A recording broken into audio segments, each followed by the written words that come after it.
tengo acá el nombre, Edith Chilitupa, es el nombre de la fiscal que había solicitado los 12 meses de prisión preventiva, considerando que había un tema de pago de por medio, que estaban tratando a las criaturas como mercancía. Sin embargo, ya con el ADN, que de manera privada los padres se han sometido, a esto ha desbaratado la tesis del Ministerio Público al comprobarse la compatibilidad al casi 100% entre el padre, el señor Tobar, juntamente con las criaturas. Pero hay un vacío legal que precisamente tanto se viene cuestionando, tanto se viene mencionando. Hay un vacío legal. ¿Y cómo proceder en situaciones como esta? ¿Está permitido, está prohibido por la ley el tema de vientre de alquiler aquí en nuestro país? Doctor Ugaz. Buenas tardes. Bueno, el tema del vientre de alquiler es un tema que en la legislación nacional no está prohibido, ¿correcto? Es más, con respecto específico del embarazo subrogado, ¿correcto? Del útero subrogado, existe ya una casación, y es importante que se diga, la casación 563-2011, que describe que este método científico, esta práctica científica, ¿correcto?, es una práctica que no se encuentra prohibida. Y esto es importante que entiendan, digamos, los televidentes, que si no está prohibido no puede ser sancionado. Existen muchas situaciones que pueden aún no tener regulación. Este tema científico necesita todavía una perfección, y ya han salido congresistas a decir que van a desarrollar todas las normas y los reglamentos, pero eso no significa que sea un tipo penal. ¿Qué es lo que está sancionado por el Código Penal? Lo que está sancionado por el Código Penal es lo que se describe como alteración y supresión, correcto, de la filiación del menor. Eso dicho en cristiano. Dicho en cristiano, sí, yo me hago pasar por madre, cuando no soy madre ni genética ni biológica. Esto es, no soy madre genética habiendo dado el óvulo, o no soy madre biológica habiendo dado mi útero o mi vientre, ¿correcto? Entonces yo no soy madre en esos dos aspectos, ¿correcto? Hablando cristianamente. De tal manera que sí, se le coloca al niño como si yo fuera madre, relacionando alguna filiación, lo que dice el artículo 145 del Código Penal, en el caso de alteración o supresión de filiación, ¿correcto?, con el menor, el artículo 145 detalla que puede existir de 1 a 5 años. ¿Cuál ha sido el error acá? El error es identificar que existe este tema, se ha identificado como si fuera una trata de personas. Claro, pero acá, por ejemplo, ahora tomando ese ejemplo que nos grafica, ¿cuándo es madre y cuándo no? Y que se podría hasta condenar con un tema carcelario. Sin embargo, se conoce, por versión de los protagonistas de esa historia que estamos comentando, es que había un acuerdo entre la pareja de esposa, Tobar Madueño, esta pareja, esta familia, juntamente con la enfermera peruana, la que prestó su vientre para este embarazo subrogado. Había el acuerdo que en cuanto nacían las criaturas, ella no iba a firmar como madre, no iba a reconocerlos como tal. Y el error, según lo que manifestó la defensa de la clínica, el error fue en su momento haber dado el reconocimiento como madre a esta persona que prestó su vientre.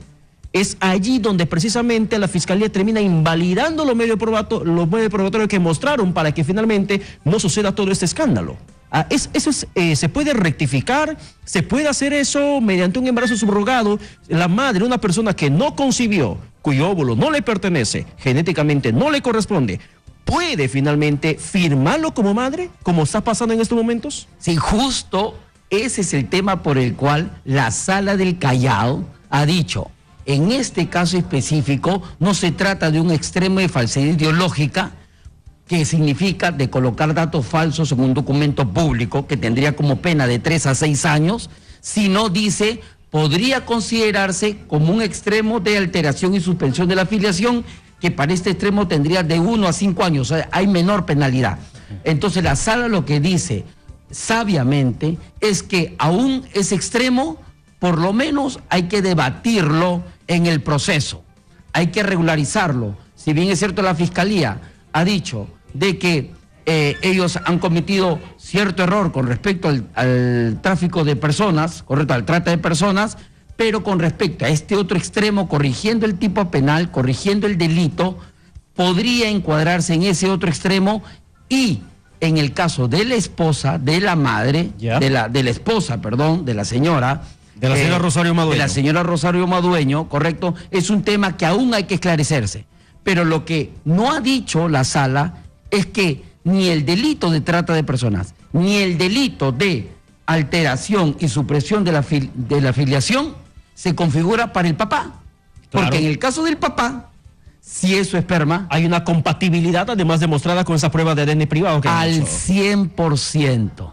Hay margen de error, pero al 100% ha dicho la prueba de que él es el padre. Si él es el padre, la pregunta es, ¿por qué la sala no ha también descrito que se le entregue de inmediato a los hijos? Claro, ese es el cuestionamiento, o sea, porque le dan comparecencia, pero las criaturas, como nos detalla nuestra compañera Erika Rado, van a permanecer en poder del Estado, en INAVIF. Y eso es un grave error, porque si tenemos ya que se ha desvanecido el tema de la prueba suficiente con respecto a la trata de personas, y se ha desvanecido el tema de falsedad ideológica en relación al padre, por lo menos hay que entregarle al padre. Estos niños no es que no tienen padre ni madre, por lo menos se está identificado una madre biológica, entre comillas, que vendría a ser esta enfermera, la que ha salido a declarar que es la del vientre y que encima ha sido mencionado su nombre en la resolución, y además está identificado el nombre del padre que se dice, y por esa razón le están dando la libertad. Pero además que la enfermera misma ha señalado que ella no es la madre. O sea, ella incluso renuncia a esa figura de maternidad que le quiere irrogar la propia fiscalía. Correcto. Por lo tanto, si es que está en decidir el tema legal, si le colocamos la madre biológica, esto es la madre del vientre, la madre del útero, o la madre que, correcto, que es la que ha hecho el contrato, la que ha auspiciado esta madre chilena, ¿correcto? Entonces es un tema que se debe esclarecer. Ahora, el acuerdo económico que pudieron haber llegado también termina configurando un delito, porque se señala que, por ejemplo, una versión, la mujer peruana que termina prestando su vientre, sostiene que había un acuerdo de 800 soles que tenían que cubrirle por el tema de medicamento, el tema de alimento, el tema de pañales, u otras cosas que podrían necesitar.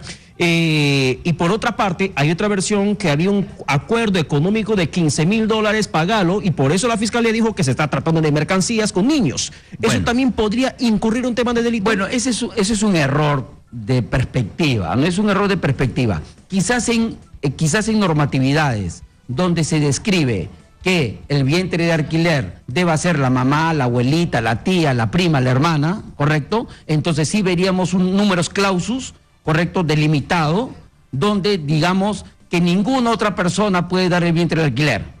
Esa regulación no lo tiene el Perú.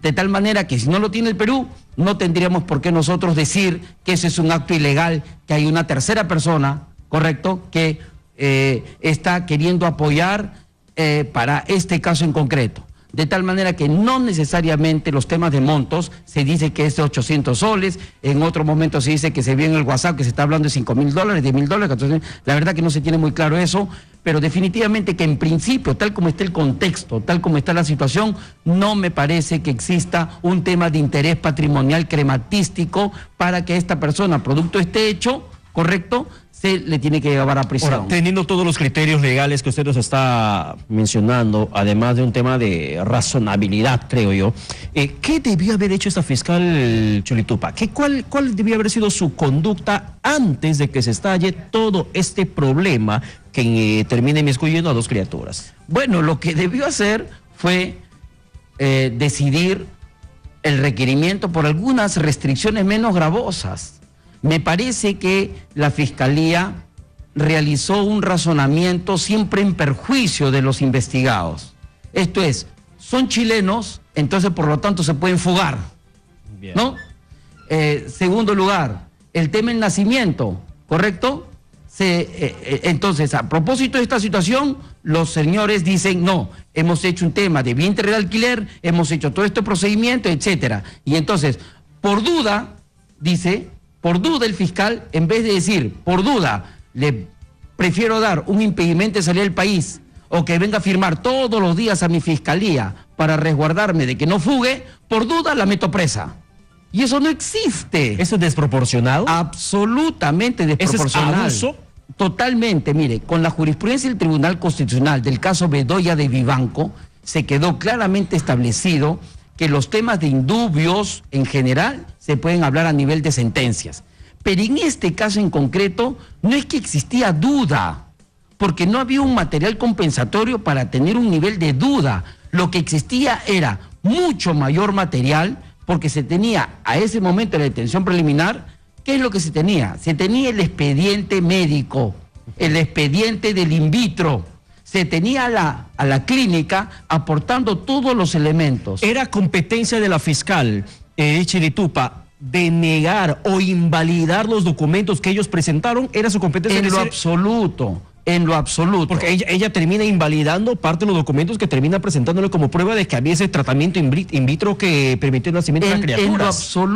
En lo absoluto. De tal manera que me parece que aquí ha habido un apresuramiento, acá ha habido una desproporción, y en específico con respecto al tema de trata de personas, acá ha habido una configuración ilegal. Finalmente, doctor Ugaz, indemnización que posiblemente estén solicitando ahora al Estado, ¿les correspondería a esta familia de chilenos? Bueno, en realidad yo no creo que tengamos que verlo como criterio para temas indemnizatorios, si es boliviano, brasilero, chileno. Nuestra justicia está pasando por una etapa de crisis, y no es de este día, de la semana pasada, ni de este año. La crisis en nuestro sistema judicial es de décadas. De tal manera que estas situaciones suelen suceder. Hay errores más graves, hay errores menores. Yo creo que esto tiene que tener su cadencia. Ha habido un exceso de celo por parte de la Fiscalía, que ha llegado a niveles un poco grotescos de quitarle la libertad a unas personas.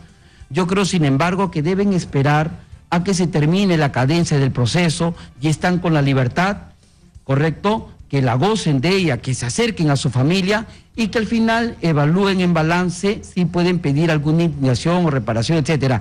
El más grave daño que le puede suceder es quizás que estén muy lejos de su hijo, este señor y esta señora, ¿no? Bien. Yo creo que deberían acercarlos, y debería también la institución que tiene a los menores dar todas las facilidades para que ellos se vuelvan a encontrar en familia. La compatibilidad genética al 100%, como demuestra la prueba de ADN, estas criaturas tendrían que estar con el padre.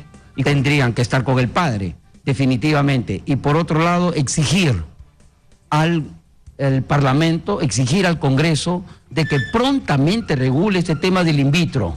Y si tienen algún celo con respecto a los intereses al tema crematístico, que esto se regule como se regula en otros países, que sea un familiar, abuela, primo, prima, tía, hermana, la que pueda tener este vientre de alquiler, y yo creo que ahí podremos superar muchísimos temas. Bien, doctor Ugaz, muchísimas gracias. Muchísimas gracias a usted. Bastante clara su precisión, su explicación. Ha sido la entrevista con el abogado penalista Fernando Ugaz respecto a este caso que en cierto modo ha concitado la atención no solamente de la prensa nacional, no solamente del país, sino también a nivel internacional, al tratarse de dos criaturas de una desproporción.